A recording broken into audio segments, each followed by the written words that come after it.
ஜெயிக்கவே முடியாத கட்சியை தலைமை பண்பு நடத்திட்டு உன்னாலே ஜெயிக்க முடியாது. ஜெயிக்க முடியாத கட்சியில் நீ முதலமைச்சராக இருந்தானே, நீ பொதுச்செயலாளராக இருந்தானே, எதாக இருந்தானே. விஜய் சொல்லியே ஒருத்தரும் போகல. எவனாவது ஒருத்தர் அரசியல்வாதி, தேர்ந்த அரசியல்வாதி எவனாவது போய் சேருவானா? ஸ்கிரிப்ட் எழுதி கொடுத்து பார்த்து அழுகிற நடிகனை போயிட்டு, மேடையில் அழுகிற நடிகனை போயிட்டு, ஓபிஎஸ் மேலே ஒரு துவேஷம் இருக்காது. OPS is not a leader, is a follower. நீ சம்பாரிச்சுக்கோ, நீ கொள்ளையடிச்சுக்கோ. மிஸ்யூஸ் பண்ணாதவர் ஓபிஎஸ், கிடைச்ச வாய்ப்பை மிஸ்யூஸ் பண்ணவர் இபிஎஸ். ஊழல் குற்றச்சாட்டு இல்லாத யாராவது அவரால் சொல்லணும். விஜய் மேலே ஊழல் குற்றச்சாட்டு இல்லையா? உங்களுக்கு பணம் எப்படி வருது? ஊழல்னு பார்த்துட்டா ஒட்டுமொத்த உலகத்தில் எவனுமே கிடையாது, ஒருத்தனும் உருப்படி கிடையாது. இனிமேல் அதிமுக எதிர்காலம் இல்லை. அதிமுக அழிய போகுது. எடப்பாடி தலைமையில் கண்டிப்பாக சோழி முடிய போகுது. ஸோ அதிமுகவில் இருப்பதனால இனிமேல் அவர்களுக்கு எதிர்காலம் இல்லை. ரெட் நூல் தமிழ் நேயர்கள் அனைவருக்கும் வணக்கம். இன்று நாம் சந்திக்க போகும் சிறப்பு விருந்தினர் அரசியல் விமர்சகர் டாக்டர் பொன்ராஜ் அவர்கள். சார் வணக்கம். வணக்கம்ப்பா.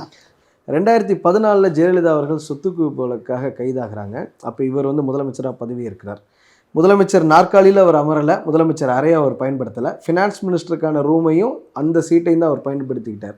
அப்போ கலைஞர் கருணாநிதி அவர்கள் ஒரு அறிக்கையை விட்டிருந்தார். என்னென்னா, இந்த மாதிரி நீங்கள் முதலமைச்சர் ஆனதுக்கு அப்புறமும் நீங்கள் ஏன் போயிட்டு அந்த முழு அதிகாரத்தை பயன்படுத்த மாட்டேங்கிறீங்க அப்படின்னு ஒரு தொனியில் ஒரு அறிக்கை விட்டிருந்தார். இப்போ அவர் என்ன சொல்லியிருந்தாருன்னா, நீங்கள் ஃபஸ்ட்டு சட்டமன்றத்துக்கு வாங்க அப்படிங்கிற ஒரு பதிலை ஓபிஎஸ் சொல்லியிருந்தார். நீங்கள் சட்டமன்றத்துக்கே வர்றதில்லை கலைஞர் அவர்கள் அப்படின்னு. அவர் பதிலடி ஒன்று சொன்னார். என்னென்னா, பக்தவச்சலம் காமராஜர் ராஜாஜியவே பார்த்தவன்னா உங்களை சமாளிக்கிறது எனக்கு பெரிய விஷயம் இல்லை அப்படிங்கிற மாதிரி ஒரு கடிதம் ஒரு பதிலடியாக கொடுத்துருந்தார். இன்னைக்கு அன்னை கருணாநிதின்னு சொன்னவர் இன்னைக்கு கலைஞர் ஆகிட்டார், முத்தமிழ் அறிஞர் ஆகிட்டார். ஸ்டாலின் அவர்கள்னாரு இன்னைக்கு மாண்புமிகு தளபதின்னு சொல்ல ஆரம்பிக்கிறாரு. கால சூழ்நிலைங்கிறது எப்படி மாறி இருக்குன்னு மட்டும். கால சூழ்நிலைகள், ஒரு தலைவர்கள் தனது சேச்சரில் உயர்ந்து நிற்கும் பொழுது மற்றவர்கள் ஃபாலோவர்ஸ் ஃபாலோ பண்ணி தான் ஆகணும். அந்த சூழல் ஓபிஎஸ்க்கு வந்திருக்கு. OPS is not a leader, is a follower.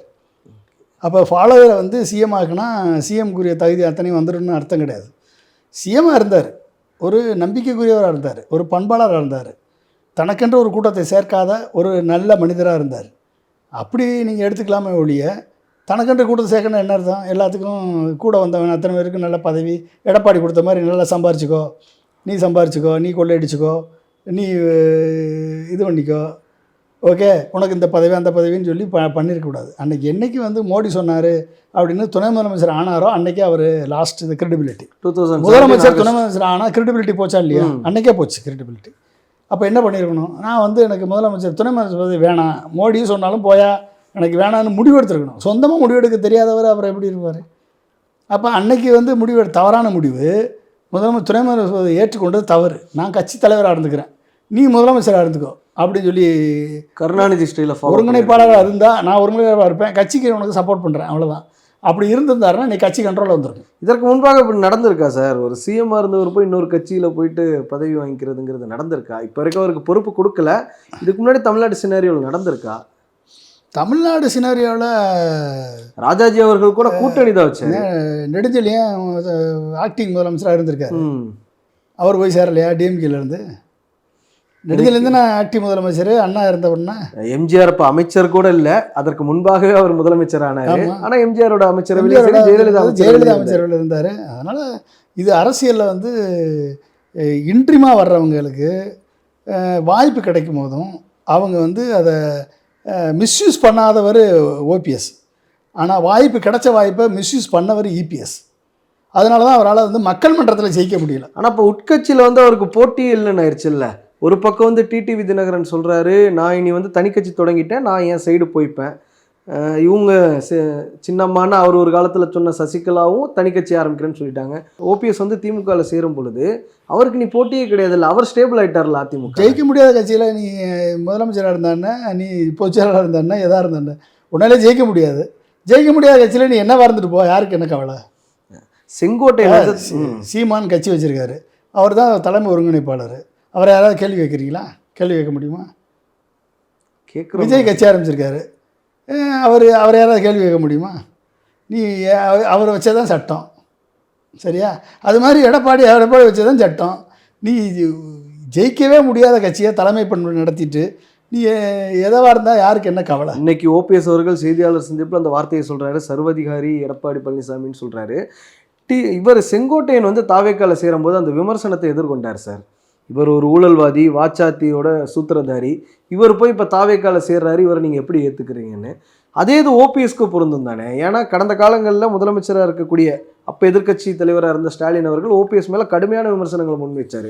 சட்டமன்றத்தில் எழும்பூர் எம்எல்ஏ பரந்தாமன் அவர்கள் தொட்டா சினிங்கி பார்த்துருப்போம், தொட்டாலே விழுகிற கட்டடத்தை பார்த்துருக்கோமா, ஓபிஎஸ் அவர்கள் இது ஹவுசிங் போர்டு மினிஸ்டராக இருக்கும்போது முறைகேடு பண்ணியிருக்கிறாருன்னு குற்றச்சாட்டு சட்டமன்றத்தில் வச்சார்.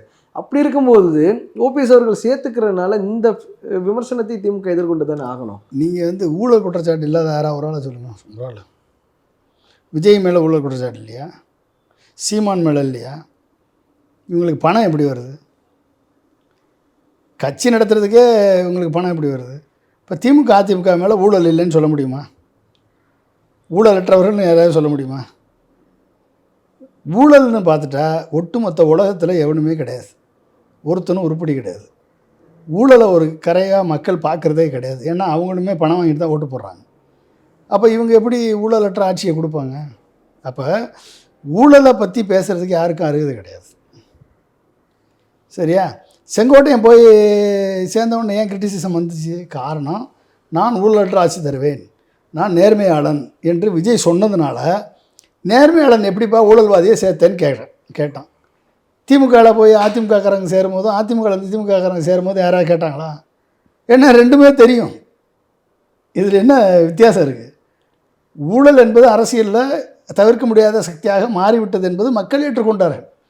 மக்கள் ஏற்றுக்கொண்டத பிறகு அதை போய் ஊழல் ஒரு நான் இஷ்யூவை மாறிட்டு வருது. ஊழலை எங்கே குறைக்கலாம் அப்படின்னா, மக்களுக்கான சேவைகள் போகிற இடத்துல ஊழல் பண்ணாமல் இருந்தால் மக்கள் ரொம்ப சந்தோஷப்படுவாங்க. போலீஸ் ஸ்டேஷனில், தாலுகா ஆஃபீஸில், ரெவன்யூ டிபார்ட்மெண்ட்டில், கலெக்டர் ஆஃபீஸில், மற்ற அரசு அலுவலகங்களில் ஊழல் இல்லாமல் இருந்தால் மக்கள் வந்து ஊழலற்ற ஆட்சின்னு சொல்லுவாங்க. அப்புறமேடி கான்ட்ராக்டில் கமிஷன் அடிக்கிறதெல்லாம் வந்து எவனும் தடுக்க முடியாது. எல்லாம் எந்த கட்சி வந்தாலும் அடிக்க தான் செய்வான். தாவேக்கா தரப்புலேருந்து இன்னொரு விஷயம் சொன்னாங்க. தாவேக்காவை நீங்கள் மேற்கோள் காட்டினால நான் அதை கேட்குறேன். ஒரு காலத்தில் வந்து அந்த கட்சியில் இருக்கக்கூடிய ராஜ்மோகன் சொன்னார், இவர் வந்துட்டார், இவர் கூட இன்னொருத்தர் வருவார், அவரும் வருவார் அப்படிங்கிற மாதிரி அவர் சொன்னது வந்து கிரிட்டிசிசம் ஆணுச்சு, ரொம்ப விமர்சனத்துக்குள்ளானுச்சு. யாருமே வரலப்பா அவங்களோட அப்படின்னு. ஆதவ அர்ஜுனாவும் சொன்னார், பிப்ரவரியில் நீங்கள் வெயிட் பண்ணி பாருங்கள், சிட்டிங் மினிஸ்டர்ஸ் 2 பேர் தாவேக்கால் இணைவாங்கன்னு. ஆனால் இப்போ வரைக்கும் யாருமே இணையலை. நீங்கள் எப்படி பார்க்குறீங்க அதை? விஜய் சொல்லியே ஒருத்தரும் போகல. இவங்க யார்? சம்சாஸ், யார்? ராஜ்மோகன், ஆதவர்ஜுனா, இவெல்லாம் சொல்லி யார் வருவா? விஜய் சொல்லியே வரல. ஆதவர்ஜுனா இருக்க இடத்துல, புஷியானந்த் இருக்க இடத்துல, இந்த மாதிரி ராஜ்மோகன் மாதிரி ஆளுங்க, ஞானசூனியங்கள் இருக்க இடத்துல எவனாவது ஒருத்தர் அரசியல்வாதி, தேர்ந்த அரசியல்வாதி எவனாவது போய் சேருவானா? சொல்லுங்கள், யாராவது தேர்வானா? விஜய்ன்ற ஒரு நடிகன் ஸ்கிரிப்ட் எழுதி கொடுத்து பார்த்து அழுகிற நடிகனை போயிட்டு, மேடையில் அழுகிற நடிகனை போயிட்டு, மோடி மாதிரி ஏமாத்துகிற நடிகனை போயிட்டு எவனாவது பார்த்து நம்பி போவானா? போய் சேருவானா?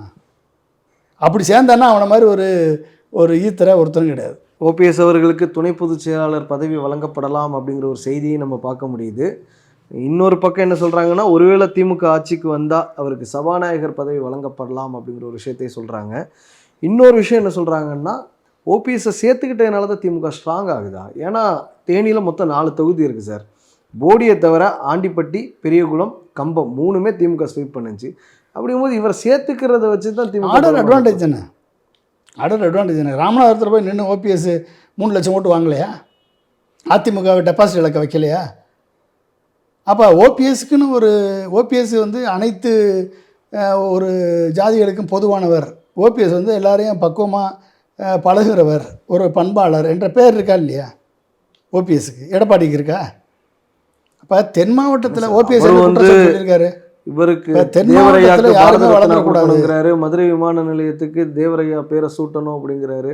அவர் ஒரு சாதியில் போட்டு நம்ம அடைச்சிட முடியுமா? இல்லை, அது ஜாதி பற்று இருக்கத்தான் செய்யும். ஜாதி பற்று அது இல்லைன்னு சொல்லலை. பட் ஆனால் அந்த வெறி இருக்காது, ஜாதியினுடைய வெறி இருக்காது, ஜாதி பற்று இருக்க செய்யும். ஏன்னா ஜெயலலிதா அவர்கள் ஓபிஎஸ்கிட்ட தானே வந்து தேவருக்கு தங்க முலாம் பூசப்பட்ட இதை இப்போ கொடுத்தாங்க. இப்போ அவர் தானே வச்சுக்கிட்டு இருந்தார். அதிமுக சார்பில் பண்ணுறாங்க. இப்போ பொருளாளருங்கிற முறையில் அவர் வச்சுருந்தாங்க, முன்னாள் முதல்வர்ன்ற முறையில். அதனால் வந்து ஜாதி பற்று இல்லாமல் இல்லை, அவருக்கு இருக்கும். அந்த ஜாதி பற்றை வச்சு தான் இன்றைக்கி அவர் நிற்கிறாரு. ஜாதி பற்றை வச்சு தான் வந்து ராமநாதபுரத்துலேயே வந்து 3 லட்சம் ஓட்டு வாங்கினார், இல்லைன்னா வாங்கியிருக்க மாட்டார். ஓகே, அது கொஸ்டின் கிடையாது. ஆனால் ஓபிஎஸ் மேலே வந்து ஒரு துவேஷம் இருக்காது. இல்லை, இப்போ உட்கட்சி பூசல் வராத. ஏன்னா தங்கத்தமிழ் செல்வன் திமுகவில் சேர்க்கும் போது எங்ககிட்டேருந்து கலட்டி வீசின டயரை தான் நீங்கள் சேர்த்துக்கிறீங்க, இது அரசியல் தரம் தாழ்ந்த செயல் அப்படின்னு ஓபிஎஸோட அப்போ இருந்த அதிகாரப்பூர்வ நாளிதழ் வந்து செய்தி போட்டாங்க. ஆனால் இன்னைக்கு தங்கத்தமிழ் செல்வன் பக்கத்தில் இருக்கிறார் செய்தியாளர் சந்திப்பில். தங்கத்தமிழ் ஏற்றுக்கொண்டார். தங்கத்தமிழ் வச்சு தான் மு.க. ஸ்டாலின் அவரை இணைச்சிருக்கல சார். நம்ம பார்க்குறோம்ல, கல்லர் விசஸ் மறவருங்கிற ஒரு கான்செப்ட் வந்து தென் மாநிலத்தில் இருக்கும். அப்படிங்கும்போது ஜெல்லாயிருமா தேனி மாவட்டத்துக்குள்ளேயே? முக்குளத்தூரில் என்னங்க கல்லர் வெர்சஸ் மறவர் எல்லாரும் ஒன்று தானேங்க. அவங்க ஆனால் அப்படி அவங்களுக்குள்ள பிரிவினைகள் இருக்கும். அது வந்து கல்யாணம் பண்ணும்போதும் இது பண்ணும்போதும் கொஞ்சம் அவங்க வேற்றுமை இருக்கும் இல்லையா, மற்றபடி என்ன அவங்களுக்குள்ள வேற்றுமையெல்லாம் ஒன்றும் கிடையாது. அவங்களுக்கு ஆட்சி அதிகாரத்தில் இருக்கணும். அந்த அதிகாரத்தில் எந்த கட்சியில் இருந்தால் ஆட்சி அதிகாரத்தில் இருக்க முடியும். இப்போ ஒட்டுமொத்த முக்குளத்தோரையுமே வந்து டோட்டலாக எலிமினேட் பண்ணுறதுக்கு பிளான் பண்ணவர் எடப்பாடி. என்ன சார், இவர் ஆர்பி உதயகுமார் இருக்காரு, செல்லூர் ராஜு இருக்காரு. அவங்க 3ஆவது இடத்துக்கு போயிட்டாங்களாங்க. பிஜேபி செகண்ட் இடத்துக்கு வந்துருச்சே. அப்போ ஆர்பி உதயகுமாருக்கும் செல்லூர் ராஜுக்கும் ராஜன் செல்லப்பாவுக்கும் என்ன மதிப்பு இருக்குது? 3ஆவது இடத்துக்கு போயிட்டாங்களா மதுரையில்? இதில் எம்பி எலெக்ஷன். ஆமாம், எம்பி எலெக்ஷனில் 3ஆவது இடத்துக்கு போயிட்டாங்கல்ல. அப்போ என்ன இவங்களால வந்து முக்குளத்தோர வாக்குகளை வாங்கிட்டாங்க சொல்லுங்க பார்ப்போம். மக்கள் நம்பிக்கையை பெறாமல் நீங்கள் ஜாதி நம்பிக்கையை பற்றி எவனுமே ஜெயிக்க முடியாது. ஒன்று தெரிஞ்சுக்கணும், ஜாதியை வச்சு மட்டும் எவனும் ஜெயிக்க முடியாது. அப்படி ஜெயிச்சிருந்தா ராமதாஸ் தான் ஜெயிச்சிருப்பார் எல்லாத்துலேயும். ஜெயிச்சிருக்கணுமா இல்லையா? அதிக எண்ணிக்கையில் அவங்களுடைய பாப்புலேஷன் இருக்கும்போது நீங்கள் அந்த கருத்தை சொல்கிறீங்க. மக்கள் நம்பிக்கையை பெறணும். அனைத்து மக்களுக்கும் பொதுவானவராக இருக்கணும் இல்லையா? நீங்கள் ஒரு ஜாதியில் பிறந்தது நம்ம தலைவிதி, நம்மளுடைய தலைவிதி. நம்மளுக்கு உருவாக்கினவன் வர்ணாசிரம தத்துவத்தின்படி நம்மளை வந்து பிரித்து வச்சுருக்கேன். பிறப்பக்கம் எல்லா உயிருக்கும்னு நம்ம சொல்லிகிட்டு இருக்கோம், திருவள்ளுவர் சொல்லியிருக்காரு. ஆனால் இவன் என்ன பண்ணியிருக்கான், பிராமணன், வைசியன், சத்திரன், சூத்திரன் அப்படின்னு சொல்லி பிரித்து வச்சுருக்கேன், பஞ்சமென்னு. அப்போ அந்த ஜாதியில் எந்த ஜாதியில் பிறந்தாலும் மக்களின் நம்பிக்கையை யார் பெறுகிறார்களோ அவர்கள் தான் எம்எல்ஏ ஆக முடியும், அவர்கள் தான் அமைச்சராக முடியும். இன்னும் சிலர் வரலாம் அப்படிங்கிறாங்க. யாருன்னு நீங்கள் எதிர்பார்க்குறீங்க? 2-3 நேம்ஸ் வருது அதிமுகலேருந்து. செல்லூர் ராஜுன்னு ஒரு பேர் வருது, நத்தம் விஸ்வநாதன்கிற ஒரு பேர் வருது. நீங்கள் யாரை நினைக்கிறீங்க? இனிமேல் அதிமுக எதிர்காலம் இல்லை. அதிமுக அழிய போகுது.